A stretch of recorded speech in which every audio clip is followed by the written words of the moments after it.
Allez, action 12e, c'est reparti. Et ouais, peut-être que ce sera la bonne celle-ci, on ne sait pas. Du coup, petit partage du jour, bonjour, j'espère que tu vas bien. Alors, j'aimerais partager aujourd'hui une image. Ah non, Pépite, viens. Une image qui m'est venue, qui je pense est assez révélateur de ce qui se joue actuellement pour beaucoup d'entre nous. Et du coup, j'aimerais partager cette vision, cette information, pour qu'alors peut-être individuellement, on puisse se poser des questions et s'offrir pas un ailleurs, parce que c'est pas de ça dont il est question, mais s'offrir un ici et maintenant plus confortable. Donc en fait, il faut prendre en considération que j'étais un peu au-dessus de la planète Terre, semble-t-il, mais pas très loin. Et en fait, il y avait plein de silhouettes qui s'affairaient dans tous les sens de partout. Je voyais bien que c'était des silhouettes d'êtres humains. Je voyais pas les visages ou quoi qu'est-ce. Il y avait beaucoup de feu, beaucoup d'agitation. Pas un feu qui réchauffe, sinon un feu qui embrasse tout, une agitation permanente, pas de celle qui rend les choses fluides et qui met en action des choses justes, sinon une frénésie, quoi, une agitation excessive qui fait qu'effectivement l'ambiance était vraiment agitée, vraiment en mode chaud patate en fait. Et en même temps que je voyais ça, je ressentais beaucoup de compassion parce que j'étais là, oh, c'est quand même pas très feng shui. Et vraiment, j'entendais ce que vous faites n'a pas d'importance. Ce que vous faites n'a pas d'importance. Ce que vous faites n'a pas d'importance. Je le répète parce qu'il me l'a été vraiment répété, puis très doucement, le temps que j'intègre cette information de ce que vous faites n'a pas d'importance. Et alors là, j'avais mon petit moi-je là qui commençait à... Hein? Mais alors du quoi, j'ai pas besoin de faire. Et en fait, c'est pas de ça dont il s'agit. C'est vraiment la question la plus importante à se poser. Et c'est même pas une question. C'est une vérité, je crois, un espace qu'il serait bon de regagner. C'est que finalement, le plus important, c'est ce que vous êtes. C'est pas ce que vous faites. C'est ce que vous êtes. Est-ce que vous êtes en paix? Est-ce que vous êtes en joie? Est-ce que vous êtes serein? Mais je parle pas d'une joie excessive ou d'une joie permanente. Je parle, et pourtant presque si, mais d'une joie qui accepte tout ce qui est. C'est ça en fait la vraie joie. C'est que la joie, elle crée pas de séparation avec tout ce qui se goûte à l'intérieur de vous. Donc la vraie joie, c'est celle qui est capable de dire je ressens de la tristesse et c'est ok. Et en fait, vraiment, ce truc le plus important, c'est ce que vous êtes. Et c'est parce que vous serez vous que vous ferez vous. Alors c'est assez rigolo à comprendre, mais c'était vraiment ça. C'est le faire n'est qu'une prolongation de l'être.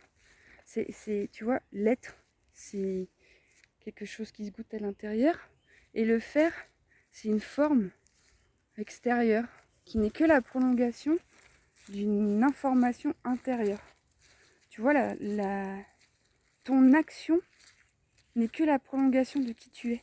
Donc effectivement, quand ton être, il n'est pas en paix avec ce qu'il est, de par son histoire chargée, qu'il n'a pas pensé, de par les histoires qui se racontent, de par les croyances limitantes qui le contraignent, de celles qui disent que t'es pas assez, de celles qui disent que t'as pas le droit, de celles qui disent qu'il faut, il y a qu'à, je dois, tu vois, ces merveilleuses croyances. Eh bien, tant que tu portes ça, ton faire, il sera pour contrer ces actions, ces croyances, ces actions.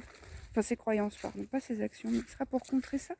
Donc, si tu crois que t'as pas confiance en toi, tu vas faire des trucs à l'extérieur pour prouver que t'es quelqu'un en qui on peut croire.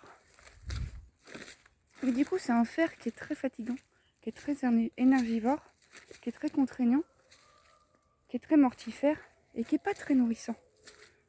Et normal qu'il ne le soit pas, plus qu'il part déjà d'un espace en toi,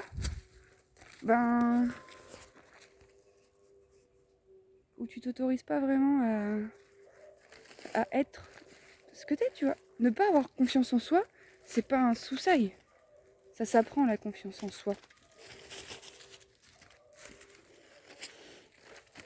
Après se taper dessus en permanence et faire des trucs que t'as pas envie de faire pour je ne sais quel bénéfice secondaire que de se taper dessus et crédibiliser l'histoire que de toute façon tu peux pas faire autrement. Oh là là. Ben, ça reste un faire qui fait mal. Alors que vraiment, c'est ça qui m'a été montré en fait. Sois qui tu es. Mais qui tu es, en fait, il n'y a personne d'autre que toi qui le sait. C'est ça le truc. Qu'est-ce que tu as envie de faire? Là où il y a tes envies, tes aspirations, il y a des parcelles de toi. Ouais, c'est vrai, ça reste des informations intéressantes à prendre en considération. Ça fait joie. Bah, peut-être que c'est parce que il y a une partie de toi à récupérer dans cet espace. Mais tu vois, du coup, il faut se poser la question depuis quel espace tu fais. Je crois que c'est aussi ça. Faut que j'aille chercher des brassards. Hein. Oui, je crois que c'est aussi en se posant ce genre de questions qu'on récupère des espaces conscients. Parce que c'est ça, les prises de conscience, elles commencent d'abord par pouf, quelque chose qui percute notre façon de penser. On se dit non mais attends, faut que je fasse un shift là. Oh, j'en peux plus du bras. Oh, ça va pas le faire, si je traverse un champ comme ça va pas le faire. Et vraiment, en fait, le message était ça, tu vois. Il n'y a rien à faire, il y a être. En fait, il faut arrêter d'aller investir l'espace à l'extérieur de soi pour faire quelque chose. Il faut être soi et ce faisant, retour à l'intérieur, penser ses blessures pour qu'il y ait un élan de vie qui puisse se goûter et se matérialiser depuis un espace qui est déjà réunifié ou un minimum en cours de réunification, parce que de toute façon c'est l'histoire de toute ta vie, tu vois. Mais quand tu fais, et que tu observes que tu as beau faire, et que ça te remplit pas, c'est certainement que l'espace depuis lequel tu fais, il est déjà pas très nourrissant pour toi, quoi. Donc vraiment ce qui est intéressant c'est ça. C'était vraiment flagrant, quoi. Arrête de faire pour faire. Deviens, sois et tu feras. Parce que c'est ce que tu es. Non mais c'était vraiment ça, quoi. Donc si aujourd'hui tu es dans l'agitation, le surstimuli, je brasse de l'air et pourtant je suis toujours en apnée, peut-être l'invitation c'est de se poser un peu. Poser, retourner à la nature, retourner au calme si c'est possible et prendre le temps de respirer un peu là. Ouais. Et de faire des trucs qui font sens, des trucs dont tu as envie, des trucs dont tu as envie en fait, tout simplement. De quoi as-tu envie? Si c'est d'aller retrouver des gens que t'aimes, si c'est de partager, je ne sais pas, si c'est d'aller voir la mer, si c'est tout ça, est-ce qu'il est possible pour toi de le faire? Et de mettre ton focus sur la réalisation de tes envies en fait. Personne d'autre que toi qui sait de quoi tu as envie. Après ça prend du temps à peut-être se mettre en forme dans la matière, mais déjà reste focus. Qu'est-ce que tu as envie? Et il n'y a pas besoin de changer le monde, non. Il y a besoin d'arroser et de nourrir les graines de ton propre monde, les graines de tes envies.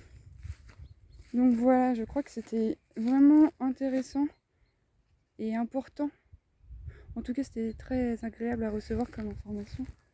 Mais tant que tu feras pour. Et c'est là qu'effectivement on se saisit de vraiment l'illusion dans laquelle nous sommes, parce que moi je m'observe des fois en train de faire, mais je sais même plus pourquoi je fais. Je suis là, si je fais, parce que si je fais pas, tatata. Et là je me dis, ah ouais d'accord, ok. Donc quand je m'observe faire ça, je me dis, oh il y a un conditionnement là. Parce que si je fais pas quoi? Si je fais pas, peut-être qu'on va me montrer du doigt. Si je fais pas, peut-être qu'on va pas me voir. Si je fais pas... Ah ouais, donc tu vas aller faire alors que t'as pas vraiment envie, mais pour être vu. Ok, c'est complètement foireux. Enfin, c'est complètement foireux. C'est comme ça qu'on a appris à grandir. Mais ce n'est pas ça, être. Enfin, tu vois bien que quand on fait ça, à un moment donné, bah voilà, le corps il s'exprime, le sommeil il te quitte, l'alimentation c'est le sbeul. T'as qu'à voir, hein, t'as juste à regarder à l'extérieur de toi ce qu'il en est pour te saisir si à l'intérieur de toi c'est plus ou moins harmonisé, quoi. Donc ouais, bon, parce que là je vais pouvoir... Là il y a des tremplins sur lesquels je pourrais sauter pour m'égarer, mais j'ai pas envie de m'égarer. J'avais juste envie de revenir à ce message très important de... Tu n'as pas besoin de faire, tu as besoin d'être. Et attention, je suis pas en train de dire que quand tu es dans l'être, tu ne fais pas. Je suis en train de dire que quand tu es dans l'être, tu fais. C'est inhérent, c'est quelque chose qui se goûte, qui se met en place, que tu restes focus, que tu alimentes, que tu nourris et qui t'élève. Ça ne veut pas dire qu'il n'y a pas de difficulté. C'est juste que tu sais que paf, c'est dans cette direction que tu dois aller parce que ça fait joie. Parce que quand tu te connectes à ce besoin, cette envie, ça fait joie. Et voilà, c'est ta boussole en fait. Donc il n'y a pas besoin de faire à outrance. Il y a besoin de rentrer à l'intérieur de soi et d'être dans la danse, qui est celle du soi à soi. Voilà, je m'égare, je m'arrête là. Bonne journée, bon courage, bisous bisous.